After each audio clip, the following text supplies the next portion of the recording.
It's time to put a preseason focus on Jeremy Sochan. You are Locked On Spurs, your daily San Antonio Spurs podcast. Part of the Locked On Podcast Network, your team every day. Welcome back to Locked On Spurs right here on the Locked On NBA Network. I'm your host, Jeff Garcia, Spurs writer for KENS 5 San Antonio. Glad to have you back. Hey, thanks for making Locked On Spurs your first listen each and every day, free and available where we get podcasts. Now, let's make this very clear. This episode of Locked On Spurs is being recorded before last night's Spurs-Jazz game. So everything we say about Sochan, keep that in mind. But he's been the topic among Spurs fans because at least through 3 preseason games, offensively, he hasn't really been great. And a lot of Spurs fans are looking at picks that went before or after Sochan. Oh, why didn't you get this guy? Spurs messed up, should have got that guy. Well, is it too soon to already be piling on the rookie when it comes to his offensive game? And should the Spurs fans know what the team was getting when they picked him? Also, we're going to be talking about the Austin Spurs trek. Should the Spurs continue that path? And much more. I am joined by the last son of Krypton himself, Joe Garcia, a.k.a. Superman. Joe, welcome back to Locked On Spurs. No, thanks for having me, Jeff. It's always a good time to be back on Los with you to talk San Antonio Spurs basketball. So let's get to it. By the way, before we get to a little nerd question, are you buying the rumor that Superman is back in Black Adam, or what do you think? I think The Rock's just playing it up, man. Maybe he makes a cameo. Maybe they might not even show his face, something that you'll just see real quick. And I mean, he's just trying to sell tickets, dude. And why not, man? You got to respect the game, He wants to make a little bit of money. He wants his movie to do well. I mean, he's doing all he can, great promoter. So good on him, man. You can't fault him for trying, man. He's definitely trying, but you make sure to follow Joe on Twitter at 2 Shots Podcast. He'll talk about his show, 2 Shots Podcast, later on the show. Joe, let's go and dive into it. So a lot of Spurs fans are already biting their fingernails, getting nervous, because through 3 preseason games offensively, Sochan hasn't been doing that great. Let's look at some of the numbers real fast, Joe. We'll get your take on it. So through 3 preseason games, he scored a total of 10 points. That's it. 10 points total through 3 games.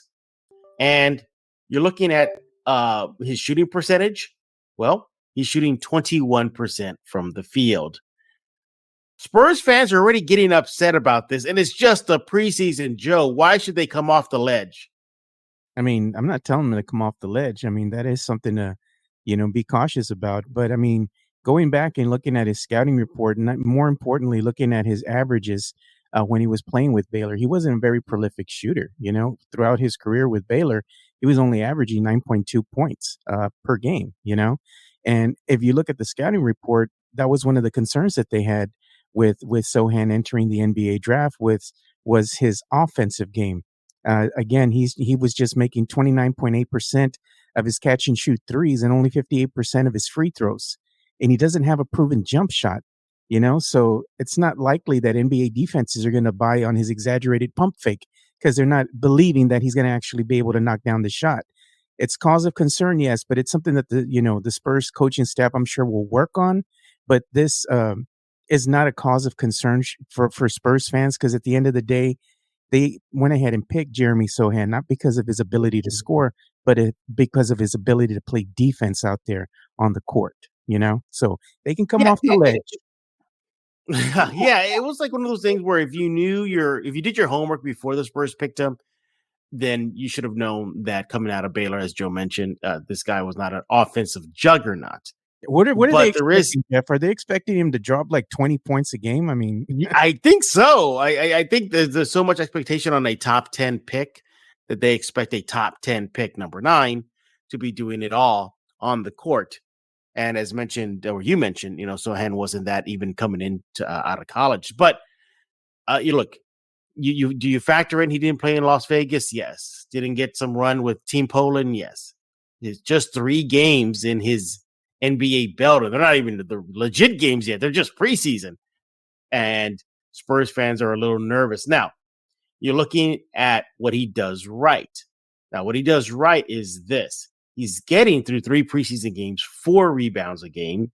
He's getting you about a steal a game, a block a game, limiting turnovers to just one a game. And he's playing pretty clean basketball at 2 fouls per game. Now, granted, that's just 19 minutes. And so what does that tell me? That tells me he does a lot of the little things. Joe, your thoughts? No, he does a lot of the little things. When I think he's at his peak right now is what Spurs fans are not seeing, the intangibles, the things that you're not seeing when he's not on camera. Per se, if you've gone to a preseason game and you've watched him, he really moves well around the court. He flies around the defense, with a technique of almost like a ballerina. He's so graceful out there, keeping up with his man, shadowing him. He's just that he has that shadow presence, meaning he's able to keep up with the person that he's defending, maintaining awareness and movement out there. You just like to see that the ability of him just to be able to move around with ease around the court is something that he's really good at, so that just tells you that he's going to be a really, really solid lockdown defender. And he's going to be, it's right now, he's really early into his career. I mean, he's only been going into tonight's game, it's going to be 4 NBA preseason games that Spurs fans have seen him in. But I mean, the kid has a lot of promise. I mean, look at what happened with Bruce Bowen, for example. Spurs fans were enamored with him because of his ability to play defense. But the other thing that made him a little bit more prolific out there, it was his ability to shoot a three. So if Jeremy Sohan can eventually develop some type of a jump shot or be a prolific three-point shooter, and that's just going to help his cause and keep him out there on the court a lot longer in the good graces of one Coach Pop, because Coach Pop, I can guarantee you, doesn't care if he's going to score points. He wants him to be out there playing defense. But if he's going to go ahead and, let's say up his game a little bit as he gets, more used to the Spurs system, I mean, he's going to develop some type of an offensive game. I just think Spurs fans just have to be a little bit patient with him. But, at this point, they wanted a defender. They wanted somebody that can guard the wing. They wanted somebody out there that is really going to go ahead and be a lockdown defender. So, I mean, that's really what you're looking for Jeremy Sohan. Yeah, and look, 19 minutes a game through the preseason, isn't quite enough sample size to kind of project what he's going to do. But if we're looking at other intangibles he brings, he's quick off that rebound on the break. He'll grab that rebound on the defensive end and just start pushing that ball up. And I like that. Also, you mentioned the defensive presence. We saw in that his preseason debut, those block shots he had in the paint against Houston. That was a good sign of things to come. Moving the ball well, looking for the open man, getting rebounds, going for steals. He's playing up on the perimeter defensively, playing in the interior. We've seen him disrupt shots. Offensively, at least he's trying to move the ball around. And then look, it's not that he's not trying to get his offensive game going through the preseason. He's taking about 3 3-point attempts. He's only making nearly just one. So he's shooting close to 22%. I think he's making less than one, but I mean, we'll give him the benefit of the doubt, 30%. But so you like that. But Joe, do you think the offensive end of his game will come in time? Yeah, it's just the mechanics he has to work on. When you're watching his shot, I mean, it's not horrible. It's not the worst shot you've ever seen in your life. But there's some mechanics that he can work on. And I'm sure, again, working with the coaching staff, that'll develop over time. But it's not something that they're going to really be focused on in his first year. The first year is going to be getting him used to playing within the system itself, getting some reps out there, getting used to playing at the NBA level. I'm sure as the season will wane on, we'll see him become a little bit more adept in the Spurs system. But right now it's just him getting used to playing at this NBA level. He's a rookie, just like the other new faces that we have on this team, and that's the thing. Joe, he's 19 years old. He's a teenager still. He can't even drink. You got to factor that. He can't even drink legally. Yes, can't even go have those wine excursions with Popovich yet. Yeah. But I think it's just too much too soon as far as getting nervous. I think the offense will come. You brought up a good name right now, Bruce Bowen. Eventually, his offensive game came to the Spurs. Now, granted, it was mainly the corner three, but it was still deadly. And I could see the Spurs working with that. You look at Kawhi Leonard, coming out of college, wasn't really known to be juggernaut offensively, would have worked with the Spurs, and he became that. Tony Parker, they refined his shot. Now granted, Chip England's gone now, so we'll see how that changes everything. But we'll see what the Spurs do with Sochan and offensively. Defensively, I don't have any issues with him. I think he's showing some stuff there through the preseason. Offensively is still a work in progress, which kind of leads us to our next topic, which is the Austin Spurs trek. We're going to do that when we get back. We're here with Joe Garcia. He is with Two Shots Podcast, and we're going to be talking about that Austin Spurs trek and if the Spurs should go to it if there's a worst case scenario. But before we do that, I want to talk to you about Prize Picks. Look, it's a daily fantasy. You got to get this app right now. So how does this work? You pick 2 to 5 players, and if they will go score more or less than their Prize Pick projection, you can win up to 10 times your money on any entry. No, there's no competing against other people. It's just you versus the projections available. So Prize Picks offers projections on any sport that you watch, from NBA, NFL, MLB, NHL, PGA, college football, men's, women's, college basketball, soccer, WNBA, esports, and so much more. Even disc golf and Euro basketball and cricket. They got it all there at Prize Picks. Now, entries can be made 60 seconds or less. It's that easy. Safe and fast withdrawals. Currently operational in over 30 states and in Canada. So what you want to do right now is download the Prize Picks apps, or just go to prizepicks.com, sign up, and play daily fantasy sports. First-time users can get 100% instant deposit match up to $100 with promo code LOCKEDON. So if you deposit 100, Prize Picks will give you 100. You deposit 50, Prize Picks will give you $50. That easy. Don't forget to enter promo code LOCKEDON at sign up for instant deposit match up to $100. We're back with Joe Garcia right here on Locked On Spurs, and we're discussing, now we're going to discuss the Austin Spurs club and the rookie. So, Joe, we're seeing Sochan go through the motions of being a rookie, adjusting. We'll talk about his offensive game, but we're also seeing Blake Wesley, who's been shooting the ball not that great. Malachi Branham seems to be kind of leading the pack among the rookies in office, but there's some things to work on. Joe, in a rebuilding phase this team is in, a lot of fans are saying, hey, throw them out on the fire, whatever, let them learn. But do you think there'll come to a point, if these rookies are just falling flat in their face, the Spurs should send these kids to Austin for an extended period of time? Look, always sending your rookies to the G League over in Austin, it's not a bad idea. To go ahead and let them get a little bit more development, get them to be more comfortable out there on the court at this next level. But the thing is that the Spurs don't really have a luxury to go ahead and just stash players now in the G League with the Austin Spurs. In years past, I mean, we had some players, you had a Tim Duncan, Manu Ginobili, David Robinson at the time, Tony Parker, a slew of very great, good veterans, should I say, and a good team, but as the years have not been kind to the Spurs ever since the number 2 left, Kawhi Leonard, you've seen the epitome of what once was Spurs basketball kind of, degrade over time. So now, being that the Spurs are in a rebuilding phase, a full-on rebuild, they don't have the luxury of just being able just to stash the players or having them play long stints over in the G League. I think Coach Pop is going to be forced to play the rookies significant minutes, because let's be honest, if you want to tank without trying to look like you're tanking,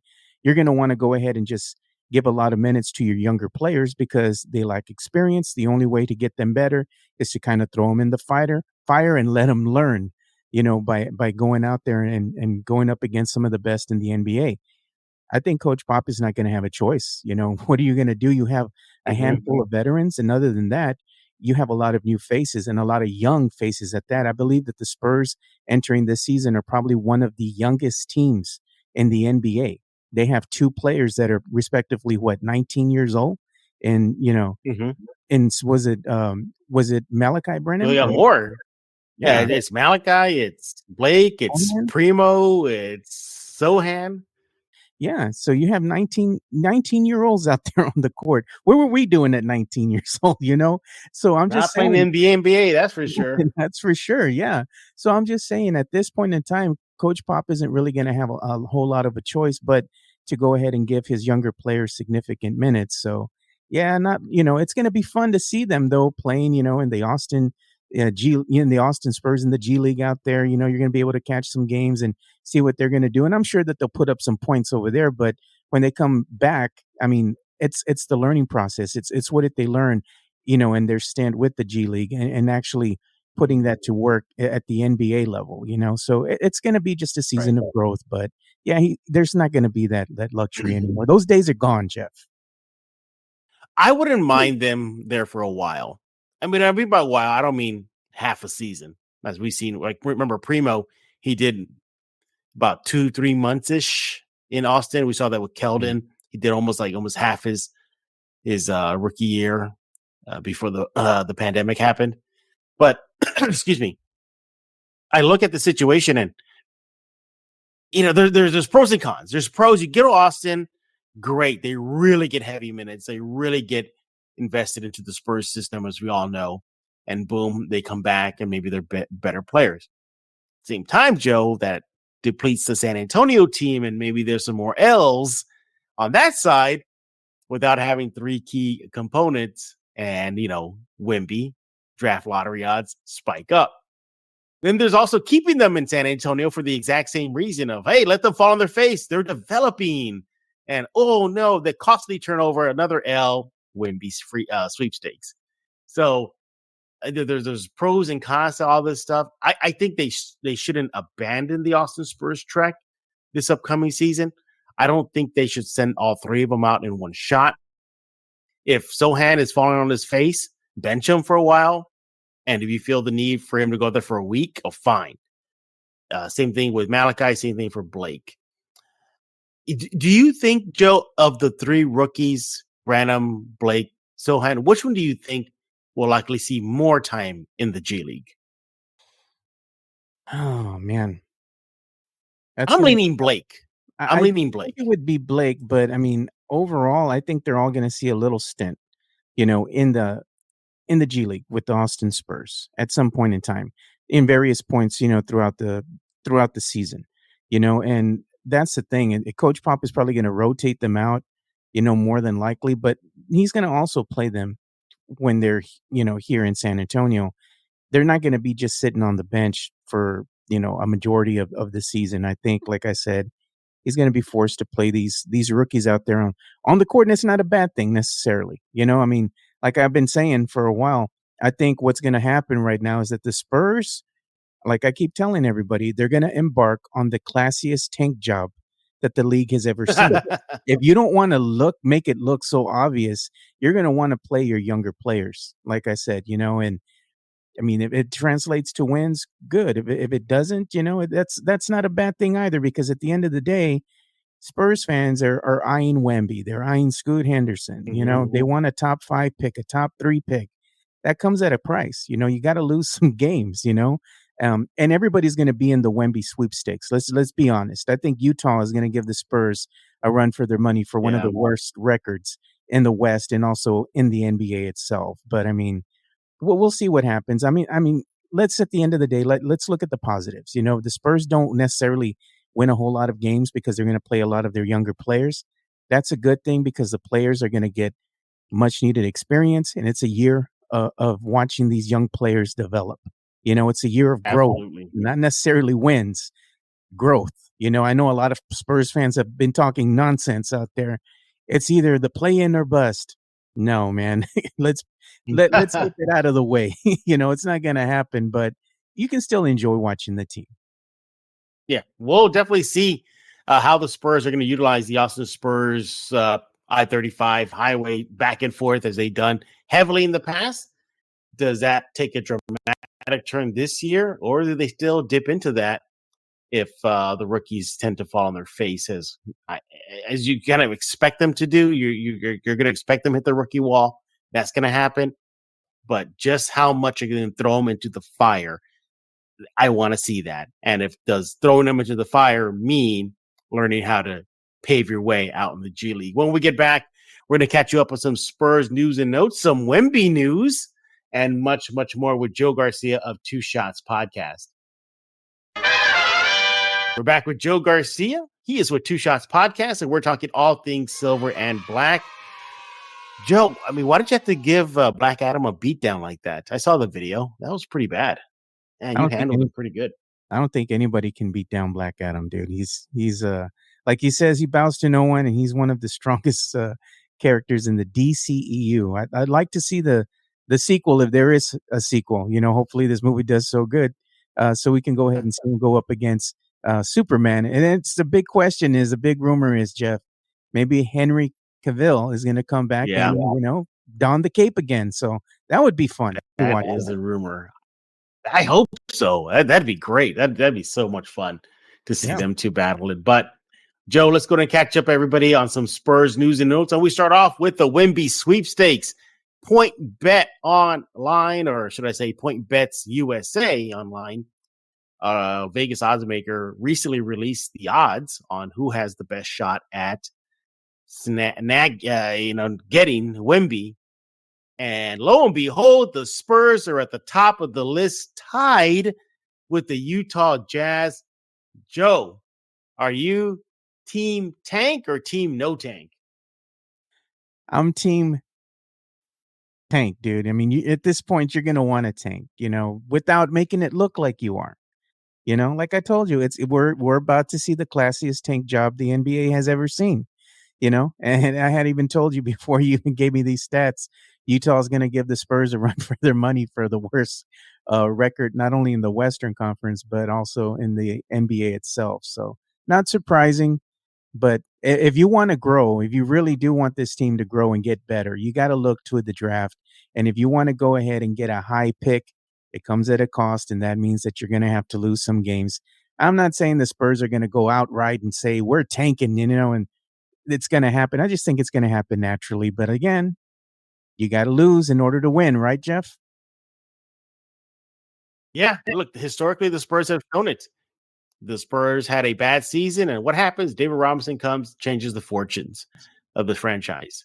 Spurs have another bad season. Who comes up next? Tim Duncan changes the fortunes of the franchise. Spurs have a bad season. They move up in the draft to get Kawhi Leonard, and could have changed the fortunes of the franchise. And unfortunately, it didn't work out that way. But the point is, there's a pattern here, and you just hope that the Spurs do it. Yeah, the Spurs are at a plus 600, tied with the Jazz for the best odds at landing Wemby. I'll take it. I don't care if it's 14%, 2% shot at winning him. I'll take it, because this kid looks like he is the real deal. I mean, does everything on the court on both ends. And at 7'4", it's ridiculous. But did you see that Wemby game, by the way? The one they broadcasted on ESPN recently? Oh, I saw both the games they broadcasted on ESPN, but I have a question for you. And this is the thing that I've been talking about, you know, behind the scenes, having, you know, private conversations with other people in the media here in San Antonio, is what do you think of Wemby's longevity? You know, and I know everybody's enamored with, you know, his ability to shoot, and, you know, his length and whatnot, you know, and to be able to play defense as well. He looks like he's going to be the solid number one pick in the upcoming NBA draft. No doubt, you know, great performance in both of the games that we saw on ESPN too. But the thing is that big men in the NBA have a storied history. If you look at, you know, Yao Ming, you know, and Shaq, and these other big men, you know, they're prone to injuries, you know, knee injuries, foot injuries, ankle injuries, you know, and like in Yao Ming's case, you know, once he kept breaking his foot, it kept breaking all the time, you know, and it shortened his career. So that's the thing that I have a big question mark with Wemby. I mean, hell, I wouldn't mind, you know, the Spurs getting him at number one. He's going to change the fortunes for the team. And we're, you know, more than likely the Spurs are going to have a miraculous turnaround and start winning games. No doubt. But I'm just saying, overall, I mean, do you think he's going to have a long NBA career, or do you think it's going to be shortened due to injury? Ooh, that's a good question. Historically, guys at that size don't really turn out to be long for their career. I mean, look at Chet Holmgren. The kid's already out for our entire season, and he's in that mold. Yeah. You gotta wonder that is a concern. Look, I think you still roll the dice. You still pick them. If you're San Antonio, you do get the number one pick. This is a generational player. It looks like all signs are pointing that way. I think that he'll probably be under so much medical observations throughout his career, regardless if he's in San Antonio or not. You got to preserve him. Maybe utilize load management a lot more with him to prolong his NBA career. But no, Joe, I think you still roll the dice. And I know Scoot's there. Scoot looks like he could be the next coming of a Ja Morant, Derrick Rose. But yeah, it's a risk you have to take for a kid like this. And you have to do it. They would take the best available player, if they had that number one pick. So, I mean, yeah, no doubt, No doubt. Yeah, no doubt. But I mean, I think that's the biggest Spurs news right now is that the Vegas projections have the Spurs tied with Utah. Can you imagine those regular season Jazz Spurs games? Oh man, Joe, what a masterpiece of who's gonna lose are those games gonna be like? Will Hardy's on the other side. Yeah, it's like, oh no, we kicked the ball out of our own sideline. Not that. It's your ball, Jazz. And then the next play, oh, we threw the ball out of bounds. It's your ball, Spurs. No, that's going to give new meaning to the toilet bowl. No doubt, where it's a lose-lose situation. But I mean, hey, you need to be able to do that in a full rebuild to really get better. So, I mean, it's to be expected, but I mean, it happens. It's going to be a rough season for Spurs fans, but still go out and support the team. I mean, this is the new era of Spurs basketball. We have officially entered the new era of Spurs basketball with so many new faces. The lone holdovers that were part of the old era are gone. The last shoe to drop was what, DeJounte? So DeJounte, trading Derrick, letting Patty Mills gone.